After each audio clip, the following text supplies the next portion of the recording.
Si usted tiene niños ahí, por favor, llévelos a su clase.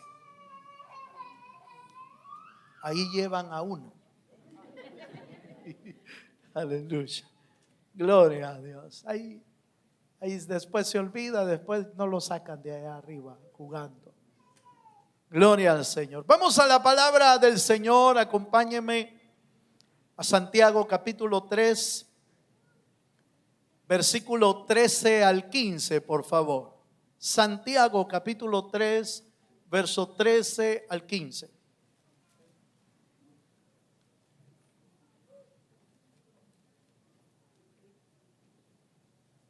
Gloria a Dios.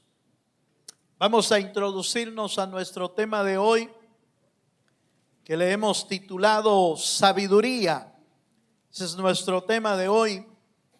Y vamos a leer este pasaje. Santiago capítulo 3 dice: ¿quién es sabio y entendido entre vosotros? Oiga, muestre por la buena conducta sus obras en sabia mansedumbre. Pero si tenéis celos amargos y contención en vuestro corazón, no os jactéis ni mintáis contra la verdad. Porque esta sabiduría no es la que desciende de lo alto, sino terrenal, animal, diabólica. Amén. Así dice el versículo. Al hablar de la sabiduría, que en realidad es un tema sumamente importante para la vida del creyente, porque el creyente necesita sabiduría en todos los ámbitos de su vida. Necesita sabiduría. Necesita sabiduría para liderar una casa si ya es esposo o esposa.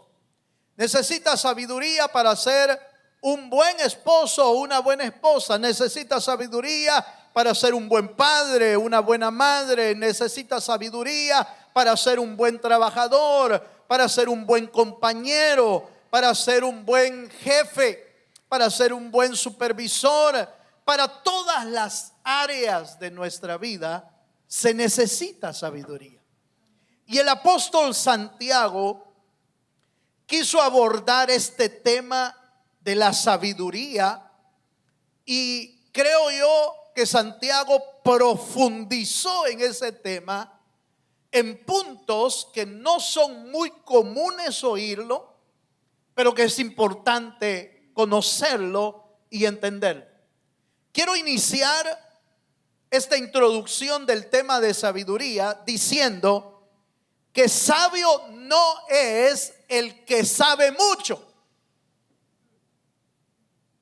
Sabio es el que sabe vivir lo que conoce. Son dos cosas diferentes. Sabio no es el que conoce y tiene una gran cantidad de información en su cabeza, sino que sabio es el que sabe vivir con los principios, ya sea bíblicos, con los principios de Dios, con los principios inclusive, principios morales, principios cívicos. Por eso no se equivocó Santiago al decir: ¿quién es sabio y entendido entre vosotros? Estoy en el versículo 13. ¿Quién es sabio? Muestre por la buena conducta sus obras en sabia mansedumbre. Quiere decir que el sabio no se conoce por lo que sabe. El sabio se conoce por su conducta, por su manera de vivir. ¿Cuántos me están entendiendo? Entonces quiero hacer esa referencia y esa diferencia, porque podría ser que el concepto que nosotros manejamos en nuestra cabeza de sabiduría es que aquel que sabe mucha matemática, ese de plano es sabio. Tiene mucho conocimiento, eso es indudable, y es muy bueno para eso, qué bueno. pero no necesariamente sabe vivir, sabe cómo aplicar muchos principios en su vida. Entonces vamos a tratar de profundizar en lo que entró el apóstol Santiago, y podemos iniciar diciendo que hay dos tipos de sabiduría. La sabiduría que viene de lo alto, que esa es la sabiduría de Dios, y la sabiduría que viene de la tierra, la sabiduría falsa, llamémosle sabiduría falsa, porque aún va a ver que la sabiduría falsa se divide en tres niveles, que ya lo vamos a ver. Pero dividamos la sabiduría en dos grandes ramas: la sabiduría de lo alto que viene de Dios y la sabiduría falsa. Esas son las dos grandes ramas. Y el apóstol Santiago ahondó en ellas, por lo menos las mencionó. Y no hay, fíjese hermano, no hay otro texto bíblico o otra referencia donde se haya hablado de la sabiduría falsa de este modo.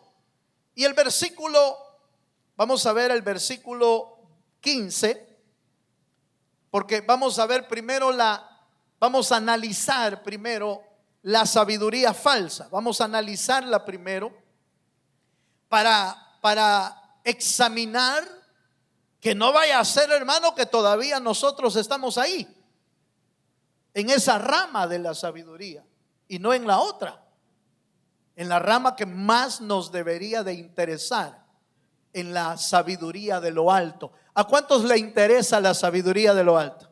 Levanten la mano a los que les interesa la sabiduría de lo alto. Bye. Entonces ya con el interés ya es bastante.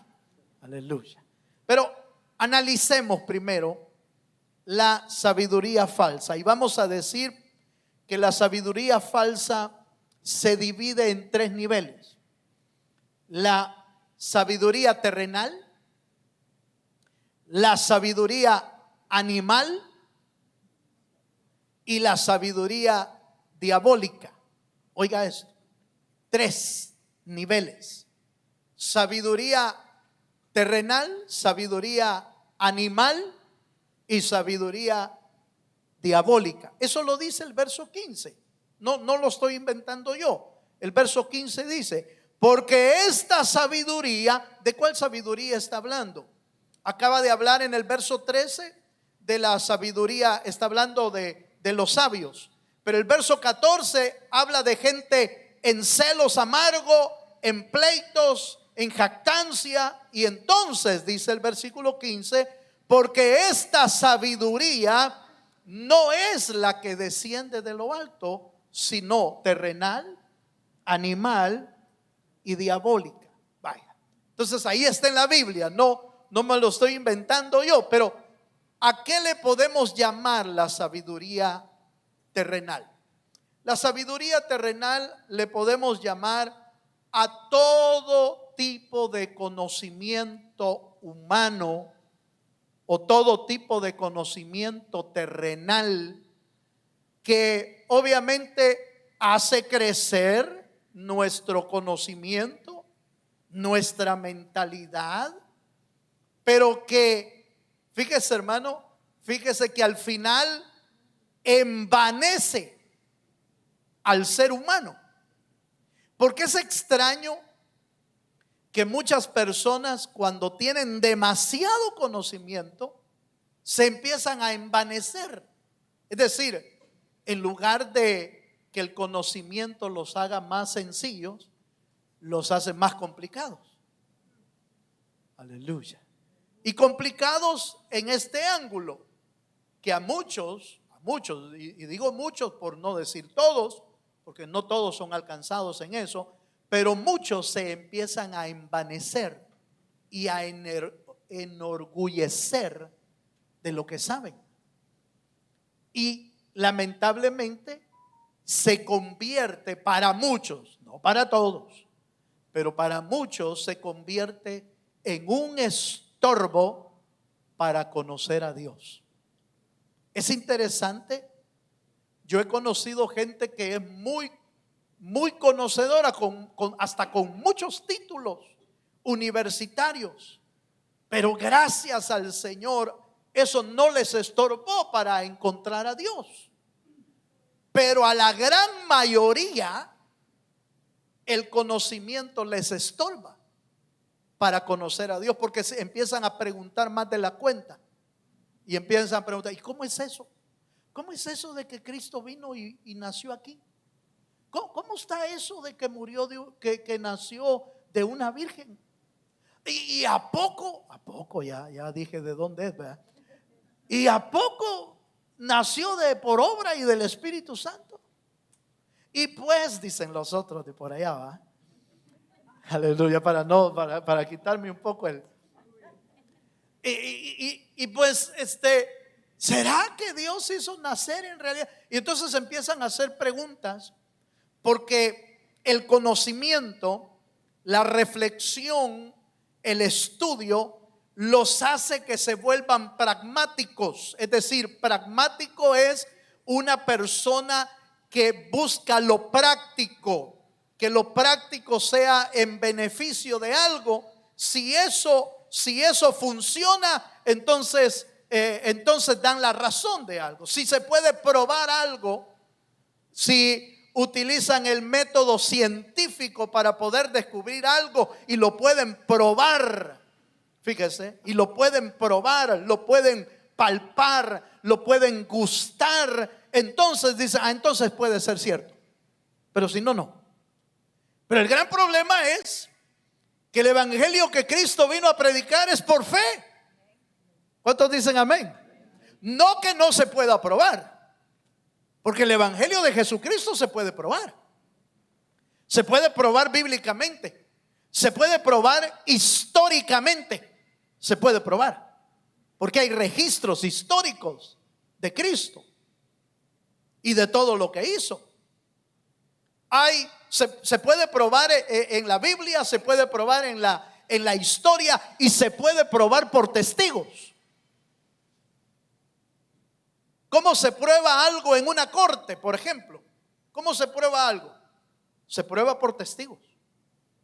Y 2, y a lo más 3 testigos, para que la cosa quede bien clara. Y si hay 2 testigos, 3 testigos de un hecho, esa situación, hermano, queda definida ahí, porque el juez verifica con testigos. Y la Biblia está escrita por 40 testigos del poder de Dios. ¿Oyó eso, hermano? Si usted no lo sabía, la Biblia fue escrita por más de 40 autores en diferentes tiempos, en un tiempo y en un periodo de cerca de más de 2000 años.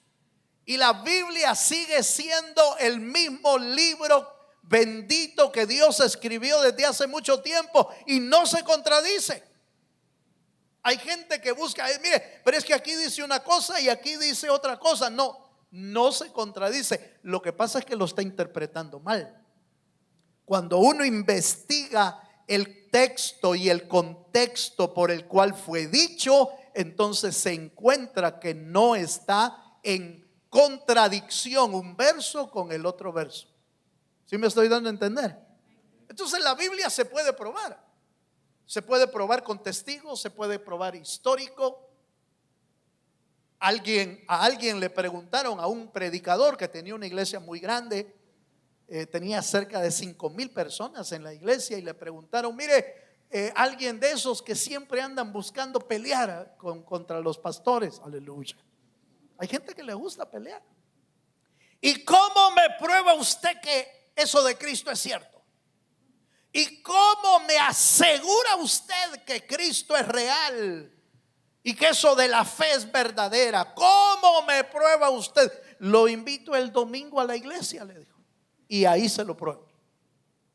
Llegó el día domingo a la iglesia, lo invitó a que subiera al púlpito y le dijo, quiero probarle con 5,000 testigos de que Cristo cambia la vida, restaura, sana, salva, hace prodigios, hace milagros. Y los 5,000 se pararon y dijeron, es cierto, Cristo es real y verdadero.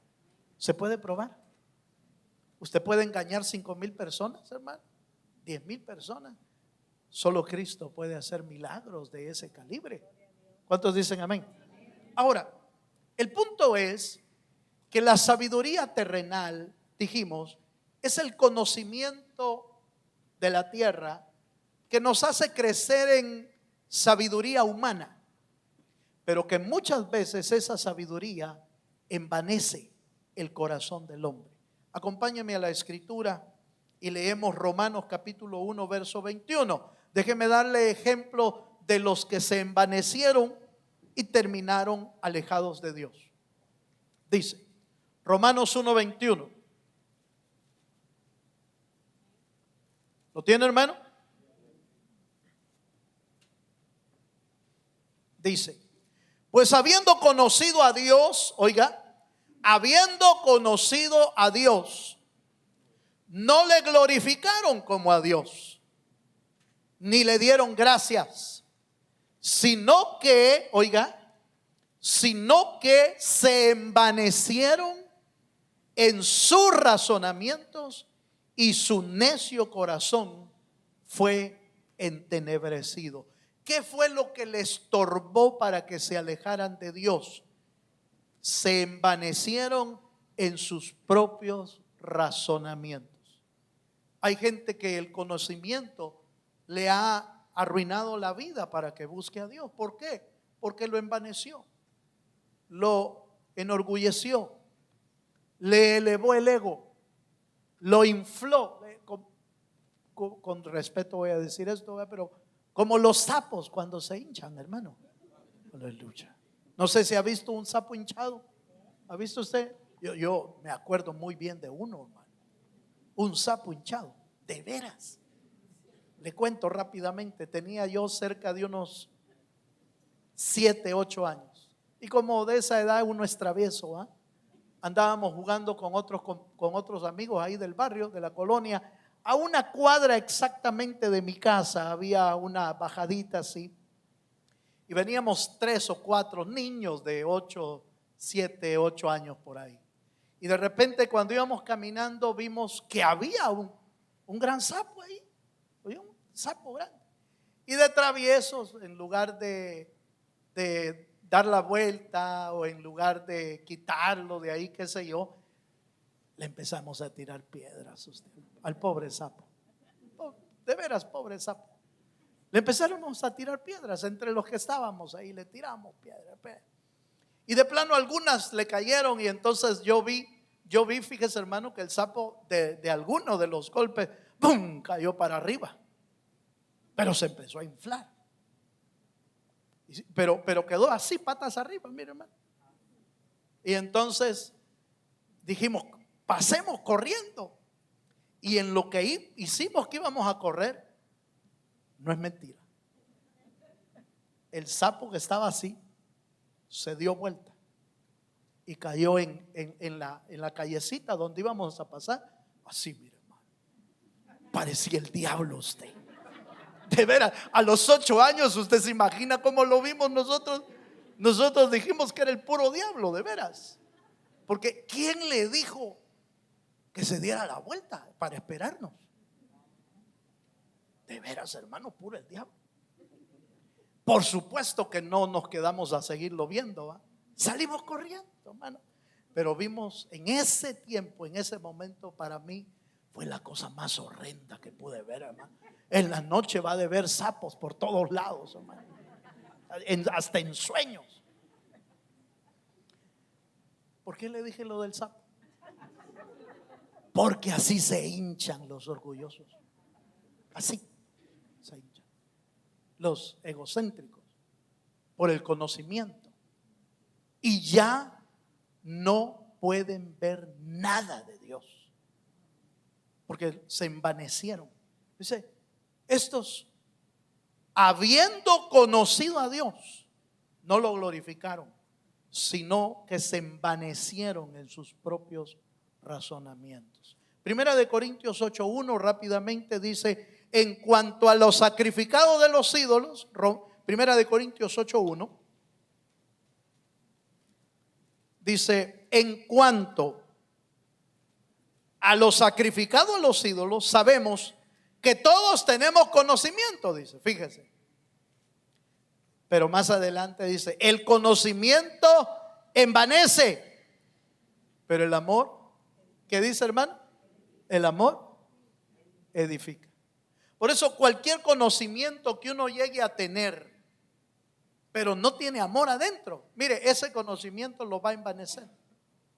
Yo conocí a un médico de carrera, pediatra, muy bueno, hermano. Era de hecho el director de uno de los hospitales muy conocidos en El Salvador.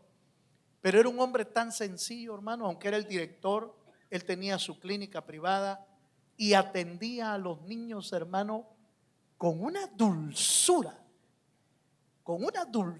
que jamás lo he vuelto a ver en otro médico. La manera en que él trataba a los niños. Y solo los veía, fíjese, hermano, solo los veía, los subía, se ponía a hablar con ellos y en cuestión de 2-3 minutos sabía qué tenía el niño. Le decía, ¿y por qué estabas haciendo esto? Y que tocaste tal cosa seguramente y por eso estás así. Y de repente, este niño tiene tal y tal, le voy a dar esto y esto y esto, váyase, cómprelo y me llama mañana para ver cómo sigue. Mañana ya estaba bueno, hermano. Tenía un amor en lo que hacía y jamás el conocimiento lo envaneció. Algunos no han salido ni de la universidad y ya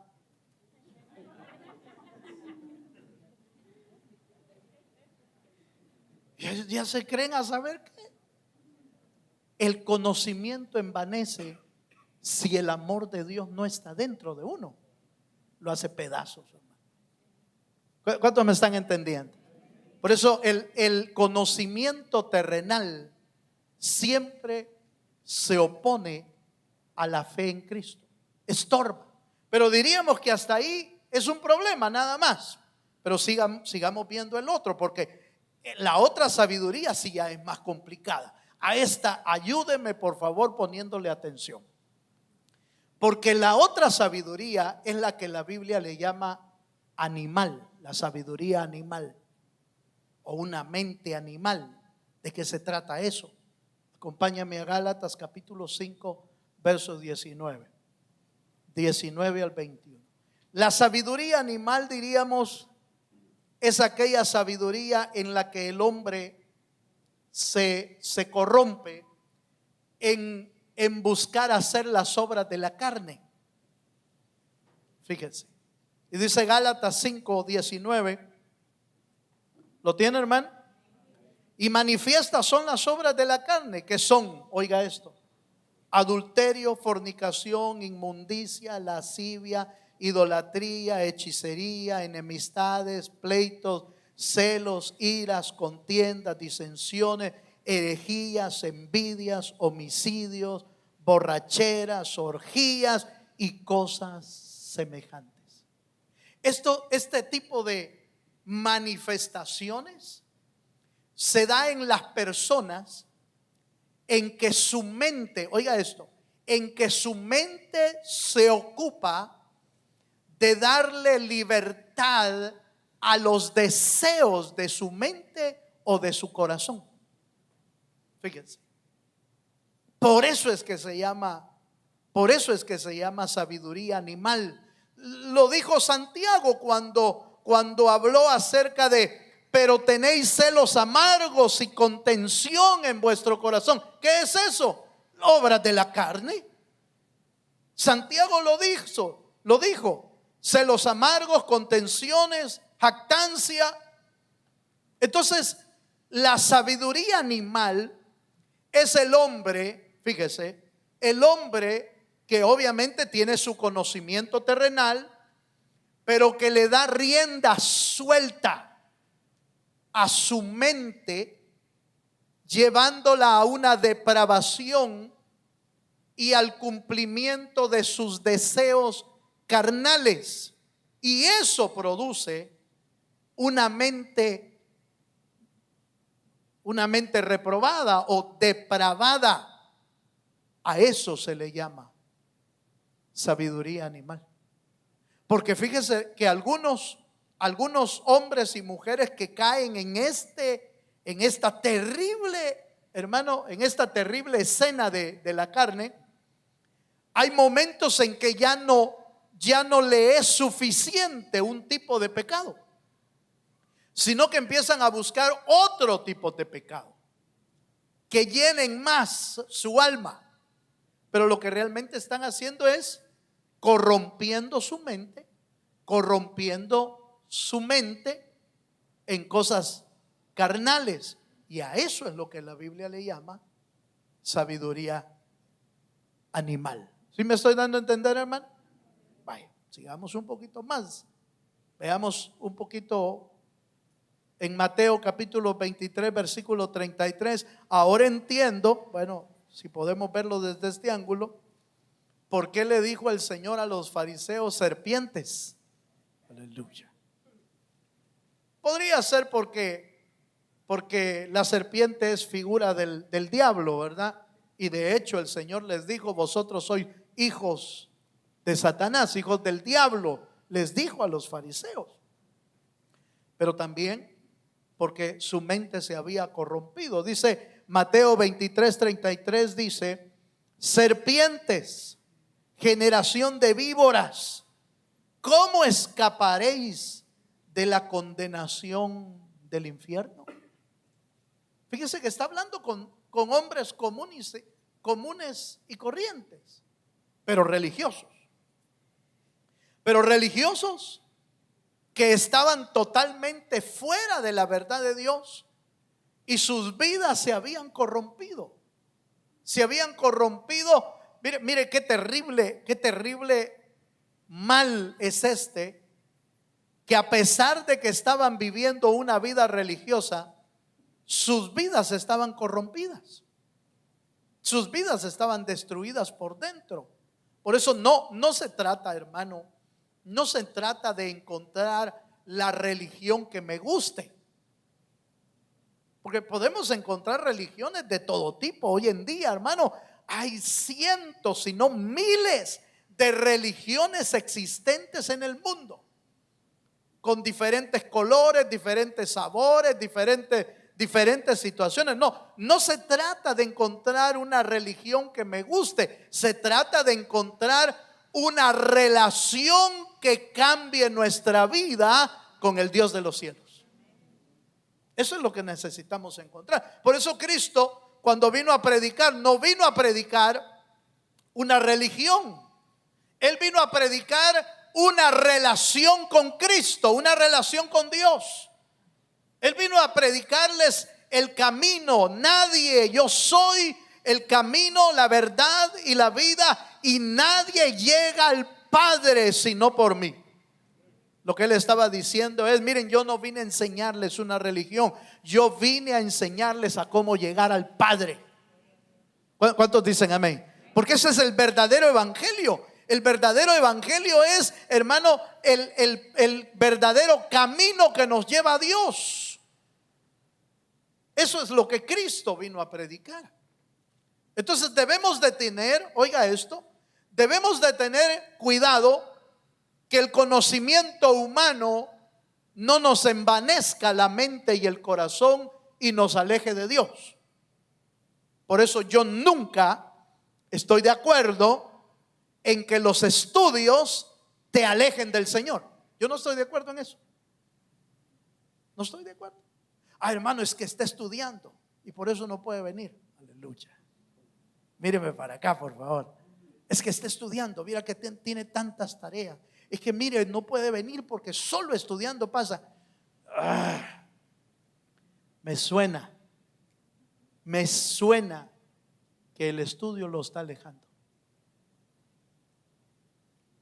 Porque nunca el estudio debe de alejarnos de la búsqueda de Dios. Si la Biblia, la que yo tengo y la que usted tiene, dice que para todo hay tiempo. Así dice su Biblia, hermano. En el libro de Eclesiastés, así dice: para todo hay tiempo. no es cierto que no hay tiempo para buscar a Dios. No es cierto. El tiempo lo hacemos nosotros. El tiempo lo ordenamos nosotros. El tiempo lo administramos nosotros. Si no te queda tiempo para buscar a Dios, es que eres mal organizado. Eres mal administrador de tu tiempo. Y por eso no te alcanza el tiempo. Entonces, el conocimiento humano no te debe de alejar de Dios. Pero debemos tener mucho más cuidado para que el conocimiento animal, oiga, para que el conocimiento animal que puede brotar en nuestra vida no solamente nos aleje de Dios, sino que deprave y confunda nuestra manera de vivir recta en Dios. Por y como estoy hablando entre creyentes y no les estoy hablando a inconversos, puedo decirlo con toda libertad, que no nos lleve a vivir una vida religiosa doble. Es decir, una vida aparente de búsqueda de Dios, pero realmente una vida afuera viviendo otro estilo de vida. Eso es una doble vida. Y de ahí es donde viene la palabra, con respeto la voy a usar, porque la Biblia la puede usar también. De ahí es donde viene la palabra hipócrita, ¿se acuerda? Pero la verdad es que la palabra hipócrita tiene que ver con el teatro. De ahí es donde viene el original, es un hombre con una máscara. Alguien que se pone una máscara, de ahí viene esa palabra. Es decir, un actor, alguien que que vive que aparenta una cosa, pero que realmente es otra. Y eso era exactamente lo que eran los fariseos. Los fariseos tenían una vida religiosa, pero la sabiduría animal los había corrompido. ¿Por qué digo animal? Porque el Señor les llama serpientes. ¿Por qué digo animal? Porque el Señor les dijo: ustedes son sepulcros blanqueados y adentro están llenos de huesos. Porque le dicen a la gente: hagan esto, hagan esto, hagan esto, hagan esto. Pero ellos no movían ni con un dedo las cargas que ponían sobre los otros. Entonces vivían una vida aparente. Hermano, es peligroso que un creyente caiga en ese estilo de sabiduría, porque aparentemente conoce a Dios, pero está viviendo otro tipo de vida. Y no es extraño que el apóstol Santiago la toque, porque cuando toca el pasaje dice: pero si tenéis celos amargos, y le está hablando a la iglesia, no está hablando con inconversos, como tampoco yo estoy hablando con inconversos hoy. ¿Cuántos son cristianos aquí? Levanten la mano los cristianos. Ya ve, pues no hay ni uno. Aleluya. O de repente sí, pero no ha dicho. Mi punto es que la sabiduría humana te puede alejar de Dios, y ese ya es un terrible daño. Pero la sabiduría animal te puede hundir en depravaciones y en estilos de vida totalmente fuera de lo que Dios quiere que vivas. Te puede hacer vivir una vida religiosa, pero una vida totalmente, hermano, afuera de los caminos del Señor. Y la tercera, voy un poquito más rápido. La tercera es la que dijimos, la sabiduría diabólica. ¿Cuál es esta? Ojo con lo que voy a decir. La sabiduría diabólica es aquella que ciertas personas buscan en la práctica y en la ayuda del reino de las tinieblas para poder sostener su vida en la tierra. ¿De qué estoy hablando? De aquellos que buscan los brujos, pues. Más directo, ¿va? Ahí está más directo. De los que buscan los brujos, de los que buscan a los que tiran las cartas, de los que buscan a los que te adivinan, de los que buscan a los que te hacen un trabajito blanco, pero no es tan blanco. Esas búsquedas quiere decir que el enemigo logró tomar tu sabiduría humana y te está guiando a la sabiduría diabólica. ¿Por qué? Porque estás buscando ayuda en los terrenos donde el diablo se mueve, donde el diablo controla, si podemos usar la expresión controla, donde el diablo se mueve para tu auxilio, porque ya no encontraste auxilio de otra manera y entonces buscas ayudas ahí. No es extraño, hermano. ¿Sabe quién buscó ayuda de ese tipo? Saúl. El rey Saúl buscó ayuda.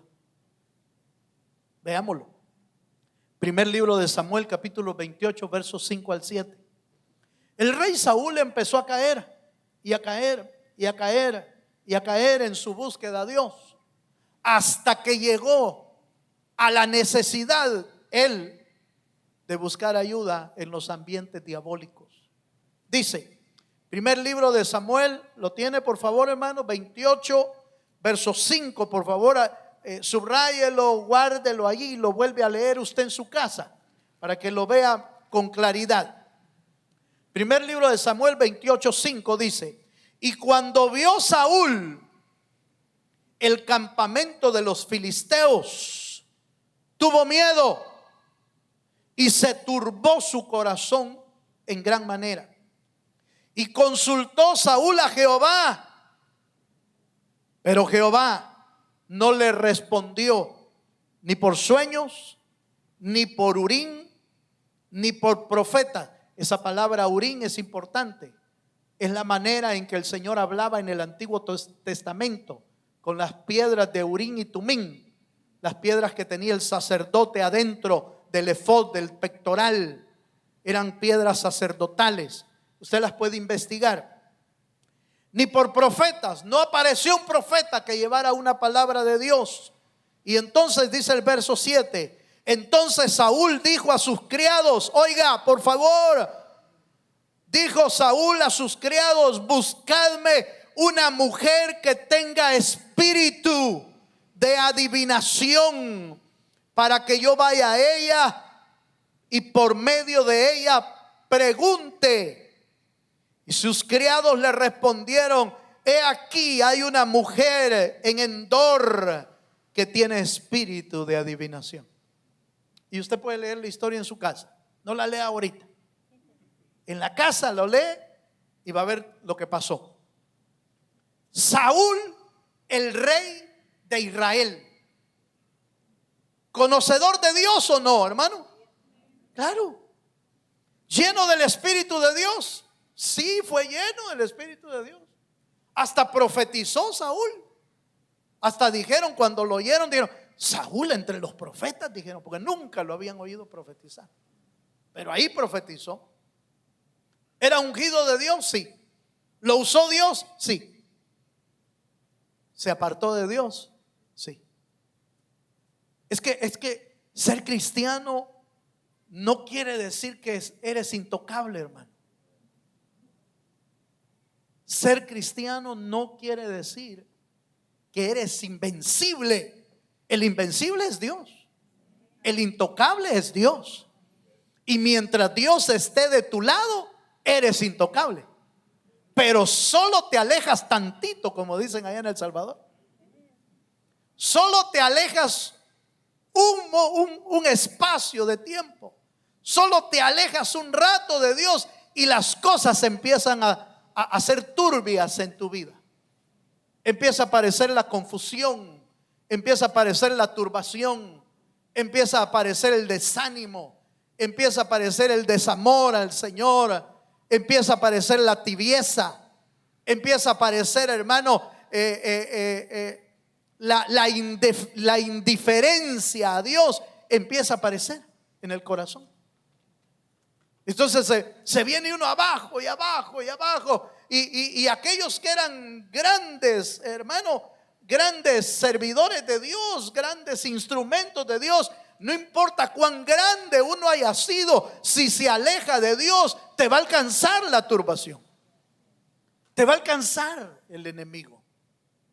Por eso la clave no es, oiga esto, hermano, que le voy a decir, y al que tenga oídos para oír, que oiga, porque puede ser de vida o muerte para ti.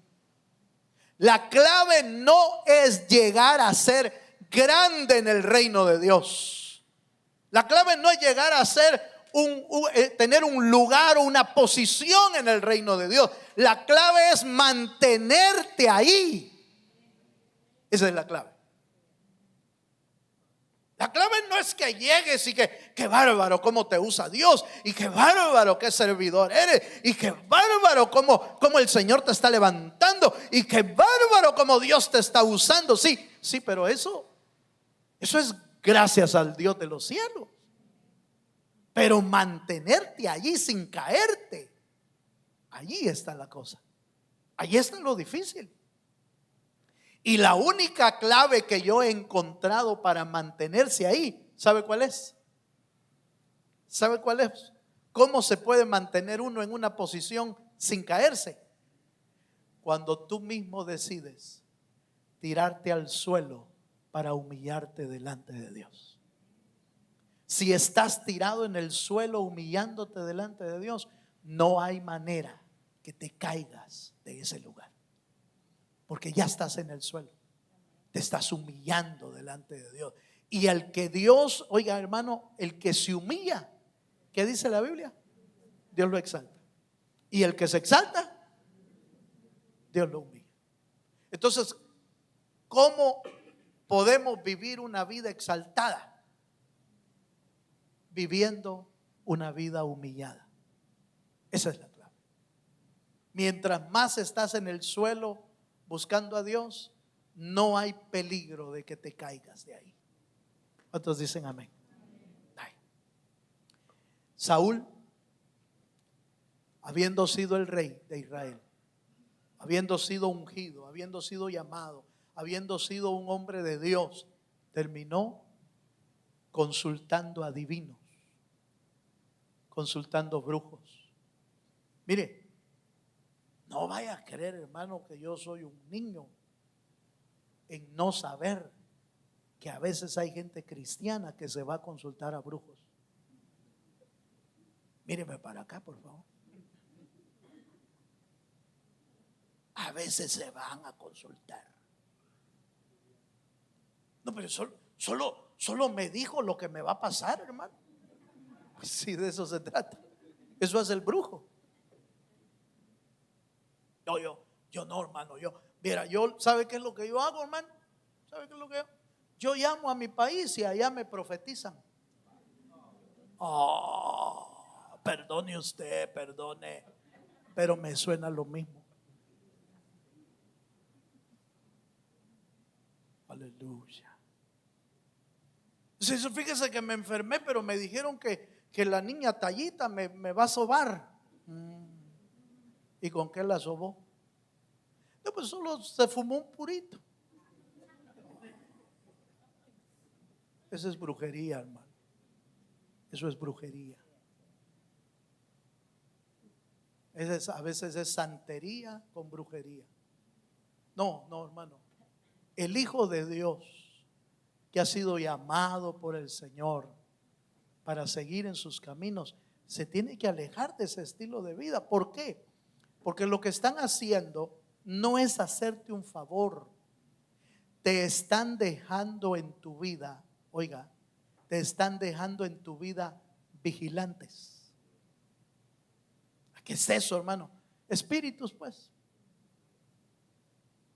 Porque cuando uno abre la puerta de ese tipo, tiene un precio.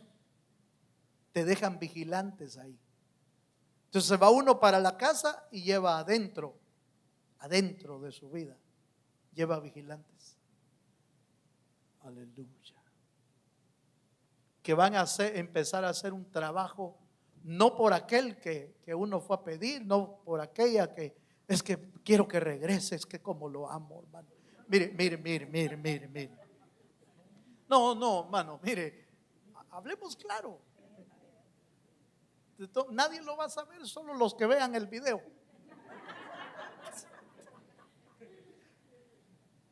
Pero ¿cuánta gente no ha ido a hacer cosas así por el amor de su vida? Para que no se vaya, para que regrese, para que venga. Mire, si usted necesita un diablo para que regrese de esa manera, eso es que no era de Dios, hombre. Es que el que va a estar con usted o la que va a estar con usted toda la vida tiene que estar ahí por amor, no porque lo inspiró un diablo usted. Porque ese diablo después se lo va a echar en su contra. Pero cuánta gente no ha caído en ese error, hermano. Y mire, son innumerables los casos que han hecho ese tipo de trabajo pensando en que iba a salir bien o pensando que quedó en el olvido. El diablo no trabaja gratis. El diablo cobra. Y cualquier cosa que uno hizo de ese tipo, si no la quiebra el Señor, tarde o temprano te van a pasar el recibo de eso. Tarde o temprano. Ay, hermano, ¿y cómo hago? Sáquelo a luz. Sáquelo. Pida ayuda. Si no sabe qué hacer, pida ayuda. Pero bíblicamente lo que hay que hacer es a saber cuántos entierros. Hay gente que tiene entierros en la casa, en botes de Herbert. Aleluya.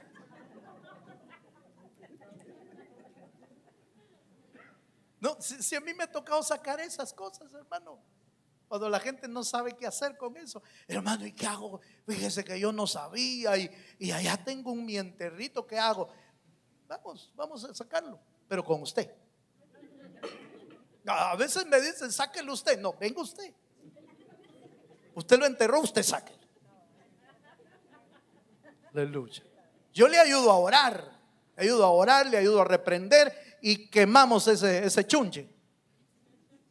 Pero usted me tiene que ayudar a sacarlo, porque usted abrió la puerta. Usted tiene que sacarlo y cerrar la puerta para que el recibo quede cancelado. Y no estoy hablando de los 200 pesos que le cobraron. Aleluya.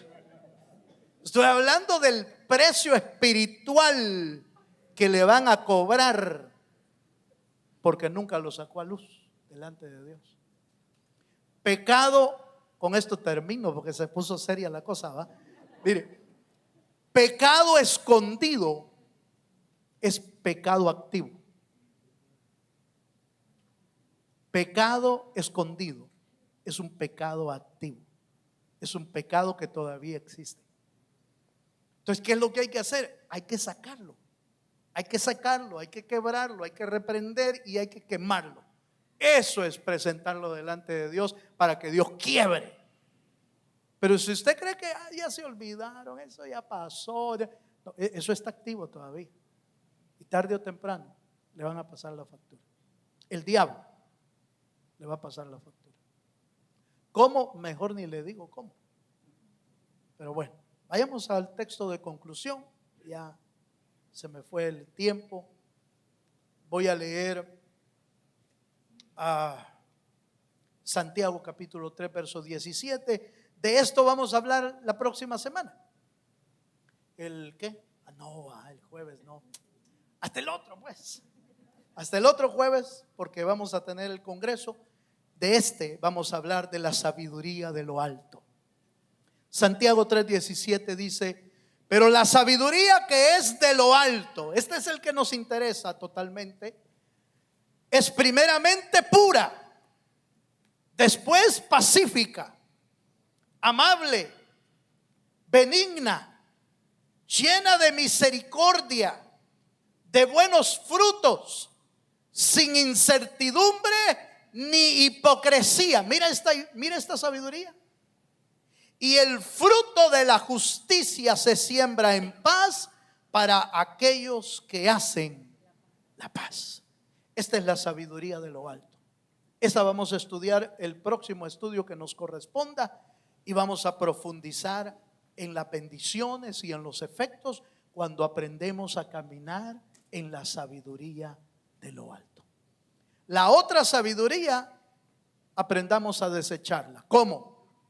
La sabiduría humana aprende lo que necesitas aprender aquí sin que te envanezca y ya venciste esa parte. La sabiduría animal, hermano, llevemos a la cruz nuestra carne para que todos nuestros deseos pecaminosos se queden en la cruz del Señor y nosotros venzamos las obras de la carne. La sabiduría diabólica, hermano, ese es reprendiendo al diablo y ni acercándose a él. A menos que él se acerque, entonces usted va a tener que pelear una batalla. Pero jamás busque ayuda en los terrenos diabólicos, porque lo van a hundir. Lo van a hundir. O le van a pasar la factura. A Saúl le pasaron la factura. ¿Sabe qué pasó en esa ocasión que Saúl visitó a la divina de Endor? Le mandaron un mensajero, fíjese. De repente salió Samuel en medio del lugar de adivinación. Y se pegó el susto Saúl, porque no esperaba eso. Pero ¿sabe quién se pegó el susto también? La bruja. Porque ella no estaba acostumbrada a eso. Ella estaba acostumbrada, era una bruja fuerte. No era cualquiera. No era charlatana la bruja. Era bruja. Pero cuando apareció Samuel, se fue de espalda la bruja. Porque entendió que el que había llegado había sido enviado por Dios para dar una sentencia final. Ahí le dieron la sentencia final a Saúl. Ahí se la dieron. Para muerte de una sola vez a Saúl.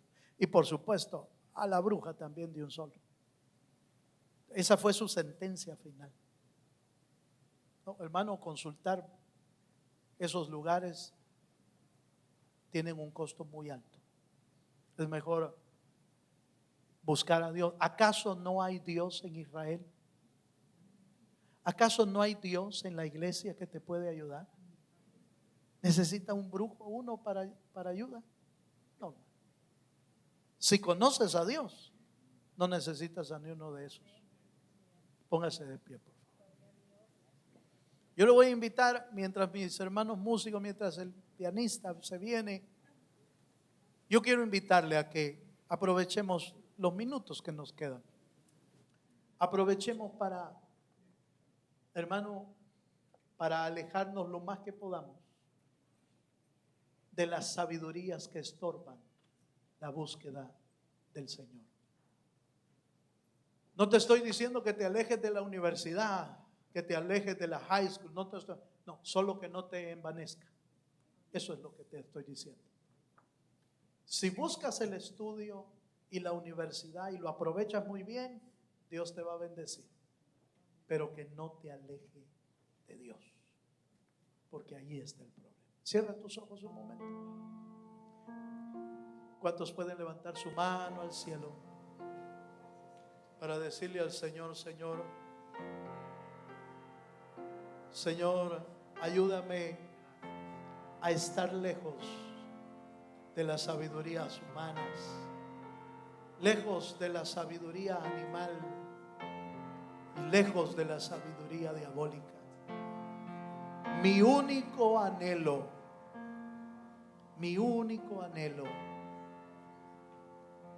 es conocer la sabiduría de lo alto, la que viene de Dios, la que es pura, la que es pacífica, la que es amable, la que es llena de misericordia, la que trae frutos. De esa sabiduría es la que yo quiero. Padre, en el nombre de Jesús, Señor, mira, Mire esas manos levantadas, Señor. Queremos vivir para ti, Señor. Hacemos un pacto contigo de alejarnos de esas sabidurías. Ayúdanos a buscar la sabiduría eterna, la sabiduría que viene de lo alto. Quiere levantar su mano y decirle: Señor, hacemos hoy un pacto. Un pacto de hombres que te quieren buscar, Señor. Con manos limpias, corazón puro para ti.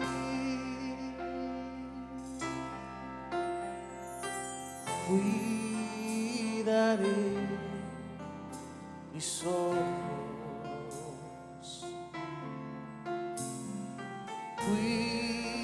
cuidaré mis manos, cuidaré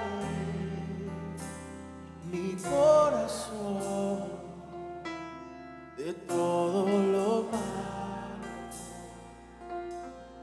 de todo lo malo. No te quiero fallar jamás. Hacemos hoy ante tu altar un compromiso de vivir en santidad. Hacemos hoy ante tu altar pacto de hombres, un pacto de hombres que me quieren agradar. Manos limpias, con manos limpias, corazón puro para ti.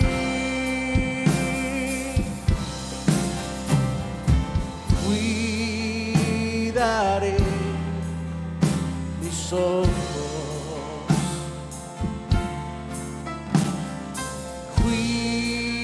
cuidaré mis manos,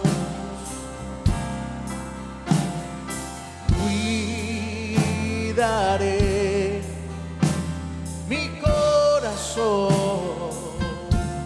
de todo lo malo, de todo lo malo. No te quiero fallar jamás. La última vez, dile a Él: Cuidaré mis ojos,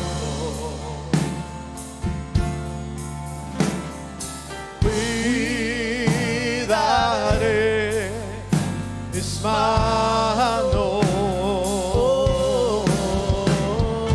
cuidaré mi corazón de todo lo malo, de todo lo malo. No te quiero fallar jamás. No te quiero fallar jamás. No te quiero fallar jamás.